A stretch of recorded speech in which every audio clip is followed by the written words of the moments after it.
बोलिए सियापति रामचंद्र की जय। बागेश्वर धाम बालाजी सरकार की जय।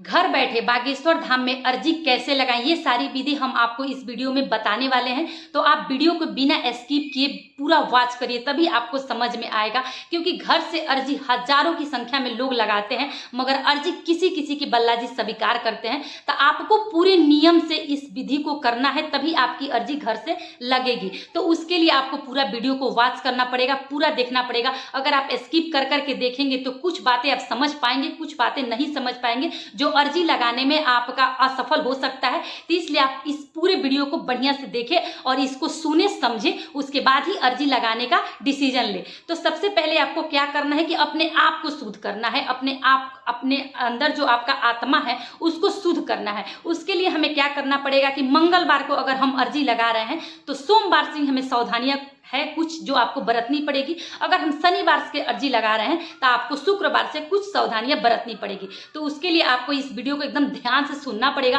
क्योंकि इसके बाद मैं एक एक स्टेप बहुत ही बारीकी से बताने वाली हूं कि आपको कैसे अर्जी लगाएं ताकि आपकी अर्जी बालाजी स्वीकार कर ले। उसके लिए आपको क्या करना पड़ेगा कि सोमवार के दिन ही आपको बाल धो के अच्छे से नहा लेना है और अपने घर को अच्छे से धुल लेना है। और उस दिन से घर में लहसुन प्याज नहीं बनाने हैं, मांस बदीरे नहीं बनाने हैं।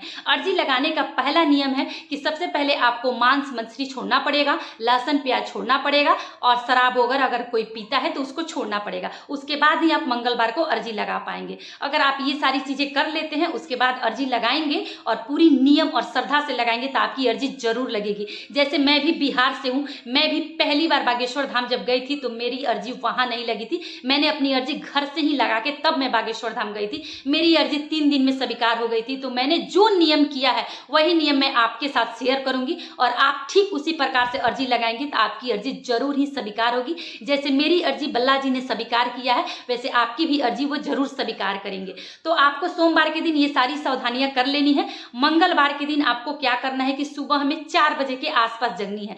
किरण निकलने से पहले अगर आप अर्जी लगाएंगे तो आपकी अर्जी बहुत अच्छे से लगेगी और शांत माहौल रहेगा। तो आप अच्छे से, आपका ध्यान बागेश्वर धाम में लग सकता है। बालाजी के फोटो पे अब आप ध्यान दें और उनको बोले, हे बागेश्वर धाम बालाजी सरकार, आप हमारे घर पे पधारे और हमारी अर्जी को स्वीकार करें। हम एक बालक हैं, नादान हैं, हमें पूजा पाठ का कोई ज्ञान नहीं है, हम कोई मंत्र नहीं जानते हैं। हम सिर्फ एक श्रद्धा से, सच्चे मन से आपके नाम की अर्जी लगाना चाहते हैं। हमारी अर्जी स्वीकार करें। अगर पूजा पाठ में कोई गलती हो गई हो तो हमें क्षमा करें। उसके बाद आप आसन लगा के बैठ जाए। बागेश्वर धाम को पहले स्नान वगैरह करा के चंदन टीका करके फूल अच्छा चढ़ा दे और लड्डू का भोग लगाएं। अगर आपके पास है तो 2 लड्डू लगाएं, नहीं तो 5 लड्डू का भोग लगाएं और दीपक जला ले बागेश्वर धाम बालाजी के सामने। दीपक में याद रहे कि दीपक में या तो आप तिल का तेल का उपयोग कर सकते हैं या फिर चमेली का तेल का उपयोग कर सकते हैं। सरसों के तेल में दिया नहीं जलाएं, तिल के तेल में आप दिया जलाएं और उसमें 2 लवंग डाल दें। लवंग डालने का मान्यता ये है कि अगर आप लवंग डाल के दीपक जलाते हैं बजरंग बली के सामने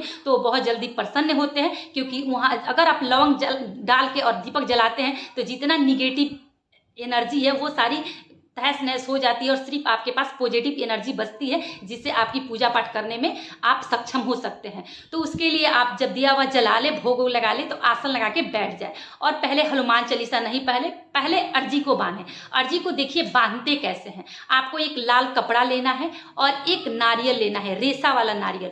रेशा वाला नारियल लेने के बाद पीला सिंदूर से उस नारियल को कलर कर देना है। मतलब कि पूरे नारियल में पीला सिंदूर लगा देनी है और 5 लवंग, फूल वाला लवंग चाहिए, 5 लवंग लेनी है और अर्जी को हाथ में लेनी है और बोलनी है, हे बागेश्वर धाम बालाजी सरकार, आप हमारी अर्जी स्वीकार करें। हम आपके धाम से जुड़े रहेंगे, हम आपके धाम पर आते रहेंगे, परंतु आप हमारी अर्जी स्वीकार करें। हम आपके भजन कीर्तन हमेशा करते रहेंगे, आपकी पूजा पाठ हम पूरी जिंदगी करते रहेंगे, परंतु आप हमारी अर्जी स्वीकार करें। ये सारी मंत्र बोलनी है और उसके बाद एक माला ओम बागेश्वराय नमः, ओम बागेश्वराय नमः का एक माला का आपको जाप करनी है और जाप करने के बाद हनुमान चालीसा का पाठ कहना है, जय हनुमान ज्ञान गुण सागर। और उसके बाद आपको अर्जी को बांध के ठीक बालाजी के सामने आपको रख देनी है और रखने के बाद आरती करनी है बजरंग बली की। आरती कीजिए हनुमान लला की। आरती करने के बाद आपको आहुति देनी है। आहुति भी मेन होता है। अगर आहुति कैसे देनी है आपको नहीं पता है तो इसका वीडियो मेरे ऑलरेडी चैनल पे है, आप जाके वहां पे देख सकते हैं कि मैंने कैसे जैसे आरती करने के बाद मैं आहुति देती हूँ, वैसे आप भी आप आहुति दे सकते हैं। आहुति में आपको करना क्या होता है कि या तो आप शुद्ध घी बतासा से दे सकते हैं, या फिर आप जो मिक्सर होता है ना, मार्केट में भी मिलता है रेडीमेड हवन का सामग्री, आप उसे भी लेके दे सकते हैं। तो इसके लिए आपको आरती करने के बाद आहुति देनी है। आहुति आपको देनी कैसे है, इस बात का भी आपको ध्यान देना है। आहुति में सबसे पहले बोलना है ओम बागेश्वराय नमः स्वाहा, ओम बागेश्वराय नमः स्वाहा। ऐसे 5 बार आपको आहुति देनी है। उसके बाद एक हनुमान जी का मंत्र है, उस मंत्र को भी आपको बोलनी पड़ेगी, जैसे ओम हम हनुमते नमः स्वाहा, ओम हम हनुमते नमः स्वाहा। इसको भी 5 बार बोलनी है। फिर ओम सन्यासी देवाय नमः स्वाहा, ओम सन्यासी देवाय नमः स्वाहा। इसको भी आपको 5 बार आहुति देनी है। ये तीनों आहुति देने के बाद आपको एक चीज खास ध्यान पड़ना पड़ेगा कि एक चीज आपको और बोलनी पड़ेगी। कवन सो काज कठिन जग माही, जो नहीं होई तात तुम पाही स्वाहा। कवन सो काज कठिन जग माही, जो नहीं होई तात तुम पाही स्वाहा। इसको भी आपको 5 आहुति देनी है। और उसके बाद आहुति देने के बाद आपको बागेश्वर धाम बल्ला जी के सामने हाथ जोड़कर खड़ा हो जाना है। बोलना है कि हे बागेश्वर धाम बल्ला जी सरकार, अगर पूजा पाठ में हमसे कोई गलती हो गई हो तो हमारे गलतियों को क्षमा करें, हमारे गलतियों को माफ करें, क्योंकि हम बच्चा हैं, नादान हैं, हमें कुछ समझ नहीं है कि आहुति कैसे देते हैं, पूजा पाठ कैसे देते हैं। हमने जो देखा, जो सुना, जो समझा, उसी हिसाब से हम किए हैं पूजा पाठ। अगर इसमें कोई गलती हो गई हो तो कान पकड़ के अपनी क्षमादान कर ले, उनसे मांग ले। उसके बाद जब आपकी आहुति वगैरह सब चीज कंप्लीट हो जाए, उसके बाद आपको एक मंत्र बोलना है और उसके बाद फिर से आपको वही चीज बोलनी है जो आपने अर्जी बांधते टाइम बोलनी है। कवन सो काज कठिन जग माही, जो नहीं होई तात तुम पाही। इस मंत्र को आपको मात्र 3 बार बोलनी है। 3 बार मंत्र बोलने के बाद आपने जो मतलब जो आप बांधे हैं नारियल में अपनी अर्जी, उस अर्जी को अपने मन में 3 बार रिपीट करना है। रिपीट करने के बाद और ओम बागेश्वराय नमः कह के नमस्कार कर लेना है, प्रणाम कर लेना है और अर्जी को छोड़ देना है वैसे ही। और एक बात का और ध्यान रखना है आपको कि आपको ब्रह्मचर्य का पालन जरूर करना है।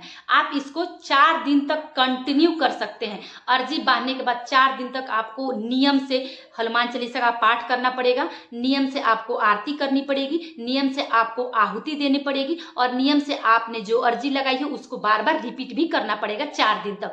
4 दिन और 4 दिन तक ब्रह्मचर्य का पालन भी करना पड़ेगा। उसके बाद जब आप के सपने में बंदर दिखाई देंगे, 1 दे, 2 दे, 4 दे, मगर दिखाई देंगे आपको। 1 दिन नहीं दिखाई देंगे, 2 दिन आपको बंदर दिखाई देंगे। अगर आपके सपने में बंदर दिखाई दे तो आप समझिए कि आपकी अर्जी बल्ला जी ने स्वीकार कर ली है। अगर आपके सपने में बंदर नहीं दिखाई दे तो समझिए कि फिर आपकी पूजा पाठ में कोई ना कोई चूक हो गई है। फिर उसी अर्जी को आप अगले मंगलवार को फिर से रिपीट करके बांधे। आप 1 से 2 बार बांधेंगे, आपकी अर्जी जरूर स्वीकार हो जाएगी। ऐसा कोई कार्य नहीं है जो असंभव है। इस दुनिया में हर एक काम एक इंसान के लिए संभव है। उसको अगर इंसान के करने की चाह होती है, उसकी इच्छा होती है, तो वो काम को कर ही लेता है, वो चीज़ वो हासिल कर ही लेता है। उसी प्रकार से आप बल्ला जी की पूजा याचना करके उन्हें प्रसन्न कर सकते हैं और उनकी जो आशीर्वाद है वो आप ले सकते हैं। तो आपको समझ में आ गया होगा कि अर्जी कैसे लगाते हैं। अगर आपको कोई भी डाउट हो तो आप हमें कमेंट करके ज़रूर बोल सकते हैं कि ये चीज़ का हमें डाउट है। हम हर एक कमेंट का रिप्लाई करने का पूरी से पूरी कोशिश करते हैं। आप हमारा कोई भी वीडियो उठा के देख लीजिएगा कि हम हर एक कमेंट का जवाब देने की पूरी कोशिश करते हैं। हमारा हर एक कमेंट का जवाब जाता है। तो आप अगर कोई प्रॉब्लम हो तो आप उसको अर्जी को, अगर कोई दिक्कत हो तो आप हमें कमेंट कर सकते हैं। हम फिर आपको गाइड करेंगे, आपको बताएंगे। तो चलिए इसी बात पर अब हम वीडियो को एंड करते हैं और मिलेंगे आपसे नेक्स्ट वीडियो में। अगर आप बल्ला जी के भक्त हैं तो हमारे वीडियो को लाइक करिए और हमारे चैनल को सब्सक्राइब करिए। और आपके मतलब दोस्त यार या फिर रिश्तेदार में कोई भी परेशान है तो बल्ला जी के पास अर्जी बांधने का उन्हें निमंत्रण दीजिए और हमारे वीडियो को उनके साथ शेयर कीजिए। तो चलिए बोलिए जय श्री राम, जय बागेश्वर धाम बल्ला जी सरकार।